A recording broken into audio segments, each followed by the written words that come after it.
നമസ്കാരം. കേരള വിഷൻ ന്യൂസിൽ ഇനി വാർത്താവേളയാണ്. വാർത്തകൾ തത്സമയം യൂട്യൂബിൽ കാണാൻ കേരള വിഷൻ ന്യൂസ് 24/7 സന്ദർശിക്കുക. ഫേസ്ബുക്കിലും ഇൻസ്റ്റഗ്രാമിലും ട്വിറ്ററിലും ഞങ്ങളെ ഫോളോ ചെയ്യാം. ആദ്യം നോക്കാം പ്രധാന വാർത്തകൾ. കോഴിക്കോട് മുഖ്യമന്ത്രിയുടെ പരിപാടിയിൽ കറുത്ത വസ്ത്രത്തിന് വിലക്ക്. കറുത്ത വസ്ത്രവും മാസ്കും ധരിച്ചു വരരുതെന്ന വിദ്യാർത്ഥികൾക്ക് മീഞ്ചന്ത ആർട്സ് കോളേജ് അധികൃതരുടെ നിർദ്ദേശം. മുഖ്യമന്ത്രിക്കെതിരെ പ്രതിഷേധത്തിനെത്തിയ KSU നേതാക്കൾ കരുതൽ തടങ്കലിൽ. ജസ്ന കേസിൽ CBIക്ക് മുമ്പിൽ നിർണായക വെളിപ്പെടുത്തൽ. മൊഴി നൽകിയത് പൂജപ്പുര സെൻട്രൽ ജയിലിലെ തടവുകാരൻ. പത്തനംതിട്ട സ്വദേശിയായ യുവാവിന് ജസ്നയെക്കുറിച്ച് അറിവുണ്ടെന്ന CBI. തടവുകാരനൊപ്പം സെല്ലിൽ കഴിഞ്ഞിരുന്ന യുവാവാണ് ജസ്നയെക്കുറിച്ച് പറഞ്ഞത്.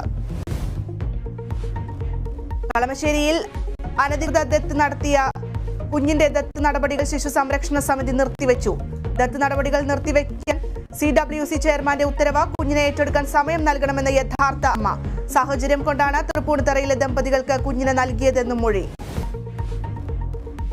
ലൈഫ് മിഷൻ കോഴക്കേസിൽ അന്വേഷണം ശക്തമാക്കാൻ ED. മുഖ്യമന്ത്രിയുടെ അഡീഷണൽ പ്രൈവറ്റ് സെക്രട്ടറി CM രവീന്ദ്രനെ വിളിച്ചു വരുത്തിയേക്കും. നീക്കം വാട്സ്ആപ്പ് ചാറ്റുകളുടെ അടിസ്ഥാനത്തിൽ. M ശിവശങ്കറിനെ ചോദ്യം ചെയ്യുന്നത് ഇന്നും തുടരും.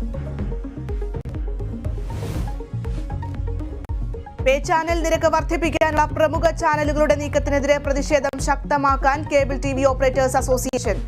കേരളം, ഏഷ്യാനെറ്റ് അടക്കമുള്ള ചാനലുകൾ കേബിൾ നെറ്റ്വർക്കിൽ നിന്ന് സ്വിച്ച് ഓഫ് ചെയ്തതിനെതിരെ പ്രതിഷേധം. എല്ലാ ചാനലുകളും ഒരുമിച്ച് സ്വിച്ച് ഓഫ് ചെയ്ത നടപടി ഉപഭോക്താക്കളെ വഞ്ചിക്കുന്നതെന്ന COA.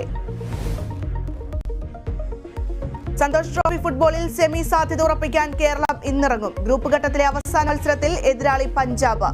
ISL ഫുട്ബോളിൽ ഇന്ന് Mumbai city FC east Bengal പോരാട്ടം.